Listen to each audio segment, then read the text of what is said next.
نحمده ونصلي على رسوله الكريم أما بعد أعوذ بالله من الشيطان الرجيم بسم الله الرحمن الرحيم لقد كان لكم في رسول الله أسوة حسنة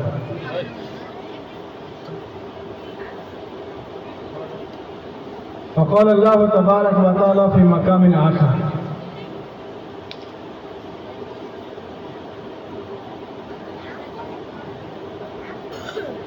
ما أصابكم من مصيبة فبما كسبت أيديكم رب اشرح لي صدري ويسر لي أمري واحلل عقدة من لساني يفقهوا قولي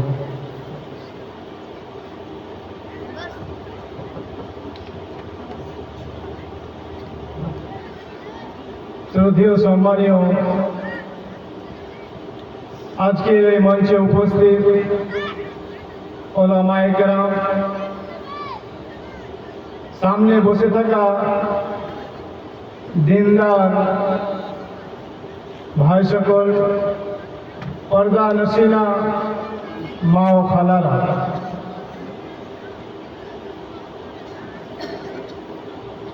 সর্বপ্রথম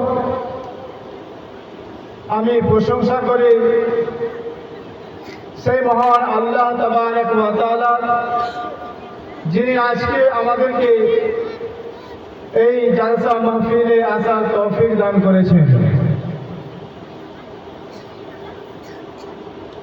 অতঃপর দরুদ ও সালাম বর্ষিত হোক প্রিয় নবী মুহাম্মদুর রাসূলুল্লাহ সাল্লাল্লাহু আলাইহি ওয়াসাল্লামের উপর। আল্লাহুম্মা সাল্লি আলাইহি আল্লাহুম্মা বারিক আলাইহি।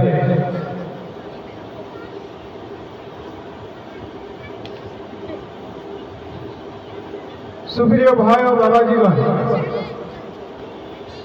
আবারও বলছি আপনারা একটু এগিয়ে আসেন। কোরআন এবং হাদিসের আলোচনা শ্রবণ করতে এসেছেন, আর এতটুকু যদি না করেন তাহলে কোরআন এবং হাদিস শোনার পরে আমল আর কি করবেন?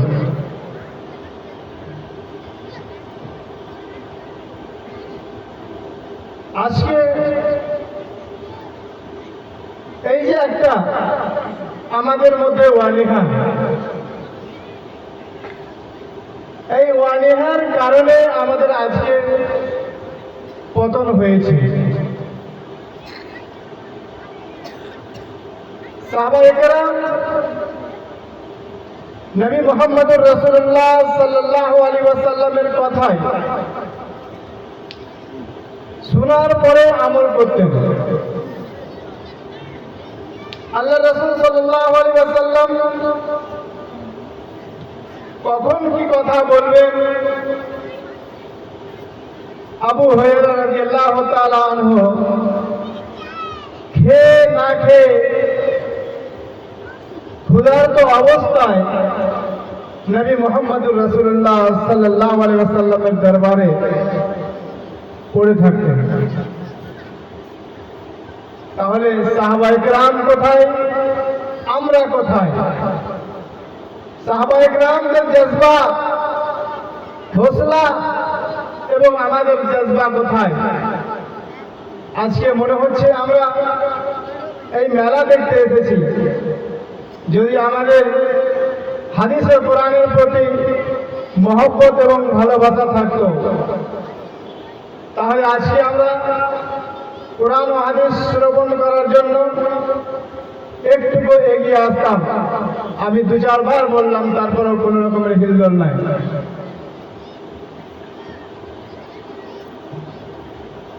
আল্লাহ তাবারক ওয়া তাআলা আমাদেরকে পৃথিবীতে পাঠিয়ে আমাদের হেদায়েতের জন্য, আমাদের কল্যাণের জন্য, আমরা যাতে করে ভালো পথে চলতে পারি, খারাপ পথ থেকে বাঁচতে পারি, এই জন্য নবী মুহাম্মদুর রাসূলুল্লাহ সাল্লাল্লাহু আলাইহি ওয়াসাল্লামকে আল্লাহ তাবারক ওয়া তাআলা নমুনা স্বরূপ পাঠিয়েছেন। সারা বিশ্ববাসীর জন্য রহমাতুল লিল আলামিন নবী মুহাম্মদুর রাসূলুল্লাহ সাল্লাল্লাহু আলাইহি ওয়াসাল্লাম আইডিয়াল এবং নমুনা। নবী মুহাম্মদুর রাসূলুল্লাহ সাল্লাল্লাহু আলাইহি আমাদেরকে দেখে চলাফেরা, ওঠা বসা, লেনদেন ইত্যাদি করতে হবে। আজকে নবী মুহাম্মদুর রাসূলুল্লাহ সাল্লাল্লাহু আলাইহি ওয়াসাল্লামের নিয়ে আসা শরীয়ত, আল্লাহ তাবারক ওয়া তাআলার দেওয়া বিধান আজকে আমরা ভুলে গেছি। আজকে কোরআন এবং হাদিসকে আমরা ছেড়ে দিয়েছি, দূরে সরে গেছি, যার কারণে আজকে সারা পৃথিবীতে আমরা অপমানিত হচ্ছি। আজকে যদি দেখা যায় সারা বিশ্বে জনসংখ্যা প্রায়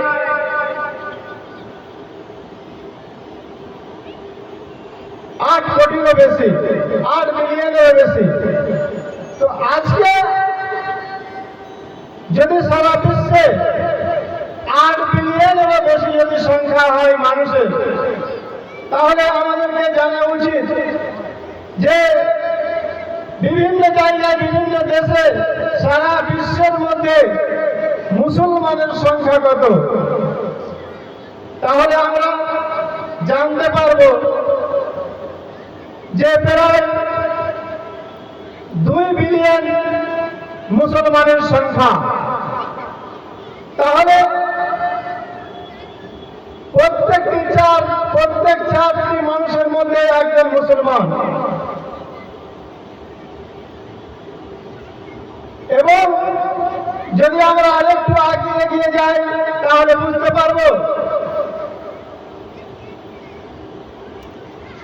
যে যত রকমের ধর্ম এই পৃথিবীতে আছে, যত রকমের মাযহাব মানছে, এদের কোন রকমের নির্দিষ্ট একটা দেশ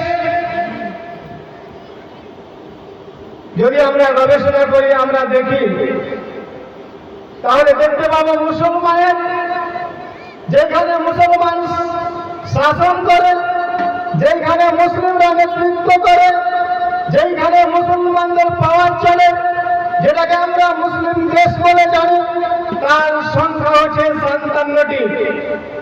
তাহলে 57টি মুসলিম নামের দেশ আছে। পুরো বিশ্বে আমরা প্রত্যেকটি 4টি মানুষের মধ্যে একটি মুসলমান। এরপরেও আজকে আমরা লাঞ্ছিত, ঘৃণিত, পদদলিত কেন? আজকে আমাদের অপমান হচ্ছে কেন? আজকে আমরা প্রায় জায়গাতে মাল খাচ্ছি কেন? যেখানে কোনো মুসলিম দাড়িওয়ালা, টুপিওয়ালা, এদের উপরে অত্যাচার হচ্ছে কেন? এর কারণ হচ্ছে আজকে আমরা নিজের আমলকে পরিবর্তন করে নিয়েছি। আজকে আমাদের আমল ঠিক নয়।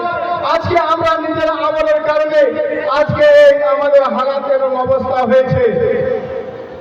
আল্লাহ তাবারক ওয়া তাআলা বলেন, মা আসাবাকুম মিন মুসিবাতিন ফাবিমা কাসাবাত আইদিকুম। মানুষের যা কিছু ঘটছে, যা কিছু হবে, যা কিছু হচ্ছে, মানুষকে যত রকমের কষ্ট, দুঃখ সহ্য করতে হচ্ছে, যত রকমের কষ্ট পাচ্ছে, এইগুলো এদের কর্মের কারণে। মানুষ আমরা আল্লাহকে ভুলে গেছে, যার কারণে আজকে আল্লাহ তাবারক ওয়া তাআলা আমাদেরকে ভুলিয়ে দিয়েছে। আজকে যদি আমরা আল্লাহ তাবারক ওয়া তাআলার হয়ে যেতাম, তাহলে আজকে আমাদের এই পরিস্থিতির সম্মুখীন হতে হতো না। এত সংখ্যায় মুসলমান হওয়ার পরে বিভিন্ন দেশে আজকে জুলম অত্যাচার হচ্ছে। মুসলমান দেশগুলির উপরে এক এক করে তাদেরকে ধ্বংস করা হচ্ছে, কিন্তু আমাদের একটু দেখা নেই। আল্লাহ তাবারক ওয়া তাআলা কোরআনের মধ্যে বলেছেন, যখন কোন কওম, কোন গোষ্ঠী, কোন গোত্র, কোন খানদান, কোন বংশ, কোন লোক, কোন জাতি যখন নিজের অবস্থাকে তারা পরিবর্তন করে নেয়, তখন আল্লাহ তাবারক ওয়া তাআলা তাদের অবস্থাকে পরিবর্তন করে দেন। আল্লাহ তাবারক ওয়া তাআলা মানুষকে ততক্ষণ পর্যন্ত পরিবর্তন করেন না যতক্ষণ তারা নিজেরা নিজেকে পরিবর্তন না করে নেয়। আল্লাহ তাবারক ওয়া তাআলা বলেছেন, ইন্নাল্লাহা লা ইউগাইয়িরু মা বিকওমিন হাত্তা ইউগাইয়িরু মা বিআনফুসিহিম। আল্লাহ তাবারক ওয়া তাআলা বলছেন যে ততক্ষণ কোনো মানুষের, কোনো জাতির, কোনো কওমের পরিবর্তন ঘটায় না, কোনো জাতিকে পরিবর্তন করে না যতক্ষণ তারা নিজেরা নিজেকে পরিবর্তন না করে নেয়। তাহলে আজকে আমাদেরকে ঈমান নিয়ে আসতে হবে। নবী মুহাম্মদুর রাসূলুল্লাহ সাল্লাল্লাহু আলাইহি ওয়াসাল্লামের নিয়ম নীতি তরিকা অনুযায়ী আমাদেরকে জীবন যাপন করতে হবে। যদি আমরা নবী মুহাম্মদুর রাসূলুল্লাহকে মেনে নিই, যদি আল্লাহ তাবারক ওয়া তাআলার দেওয়া বিধান যদি আমরা আজকে মেনে নিই, তাহলে আমাদের এই দশা, এই পরিস্থিতির সম্মুখীন হতে হবে না। আমরা এই সমস্ত জিনিস থেকে বেঁচে থাকবো। আমরা এই পৃথিবীতে জয় হব, আমরা এই পৃথিবীতে রাজত্ব করব, কিন্তু আল্লাহ তাবারক ওয়া তাআলা যে শর্তাবলী, যে শর্ত রেখেছেন সেই শর্তকে আমাদেরকে মেনে নিতে হবে। আল্লাহ তাবারক ওয়া তাআলা বলেছেন, ওয়ালা তাহিনু ওয়ালা তাহজানু ওয়া আনতুমুল আ'লাউনা ইন কুনতুম মুমিনিন। আমাদেরকে আজকে পিছপা হলে হবে না, আজকে আমাদেরকে কমজোর হলে হবে না, আজকে আমাদেরকে উদাস হয়ে গেলে হবে না। আজকে আমরা যদি মন মরা হয়ে যায়, আজকে যদি আমরা ভাবি যে আমরা কোনোদিন কিছু করতে পারবো না, আমরা যদি নিজের মধ্যে ভয় পাই, তাহলে আমরা ভয়ে থেকে যাব। কিন্তু আমাদের মধ্যে সাহস নিয়ে আসতে হবে। আল্লাহ তাবারক ওয়া তাআলার যে বিধান সেটাকে মানতে হবে। ওয়ালা তাহিনু ওয়ালা তাহজানু ওয়া আনতুমুল আ'লাউনা ইন কুনতুম মুমিনিন। আল্লাহ তাবারক ওয়া তাআলা আমাদের সাথে যে ওয়াদা করেছেন, আমাদেরকে যে অঙ্গীকার দিয়েছেন, সেই ওয়াদা মোতাবেক আমাদেরকে ঈমানদার হতে হবে, পাক্কা মুমিন হতে হবে। আমরা যদি মুমিন হয়ে যাই, মুমিন হওয়ার শর্ত লাগিয়েছেন, তাহলে আমাদেরকে মুমিন হতে হবে, আমাদেরকে সত্যিকারের মুমিন হতে হবে। এবার মুমিনের পরিচয় কি? মুমিন কেমন করে হবে? কিভাবে বুঝবো আমি মুমিন হয়েছে? মুমিনের পরিচয় হচ্ছে যখন তাদের সামনে কোরআনী আয়াত তেলাওয়াত করা হবে, পাঠ করা হবে, তখন তাদের অন্তরটা গলে যাবে, তাদের অন্তর নরম হবে। তাহলে বোঝা যাবে যে এইটাই হচ্ছে মুমিন, এই হচ্ছে মুসলমান। তো মুমিন হওয়ার জন্য আমাদেরকে একটি শর্ত লাগিয়েছেন, যখন তাদের সামনে কোরআনের আয়াত তেলাওয়াত করা হবে, পাঠ করা হবে, শোনানো হবে, তখন তাদের অন্তরটা গলে যাবে, অন্তরটা নরম হয়ে যাবে। কজন আছি আজকে আমরা জালসা, তো আমরা অনেকেই শুনতে আসি, জালসার নামে আমরা মেলায় ঘোরাঘুরি করি। আজকে আমরা জালসার নামে অনেকেই দূর দূরান্ত থেকে এসেছি, তারপরে আজকে আমরা মেলায় ঘোরাঘুরি করছি। আজকে জালসার প্যান্ডেলের নিচে যতগুলো লোক নাই, তার চেয়ে বেশি লোক আছে মেলাতে। তাহলে যদি আমরা ঈমানদার হতাম, আমরা যদি মুমিন হতাম, তাহলে আজকে আমাদের ওই মেলা থাকতো না, মেলার বসার সুযোগ পেত না, মেলায় কোন রকমের লোক থাকতো না। সব লোক এসে এইখানে প্যান্ডেলের নিচে বসে আল্লাহ তাবারক ওয়া তাআলার বাণী, নবী মুহাম্মদুর রাসূলুল্লাহ সাল্লাল্লাহু আলাইহি ওয়াসাল্লামের বাণী শ্রবণ করে তারা আমল করার চেষ্টা করত। তাহলে বুঝতে পারা যাচ্ছে যে আমরা মুমিন হতে পারিনি, আমাদের ঈমান মজবুত হয়নি। আমাদের ঈমানদার হতে হবে, আমাদের ঈমানকে মজবুত করতে হবে, তাহলে আমরা এই পৃথিবীতে জয়ী হব। আমরা আজকে কার কাছে না কার কাছে ইজ্জত সম্মান চাই? পৃথিবীর কোনো মানুষ আপনাকে সম্মান ইজ্জত দিতে পারে না।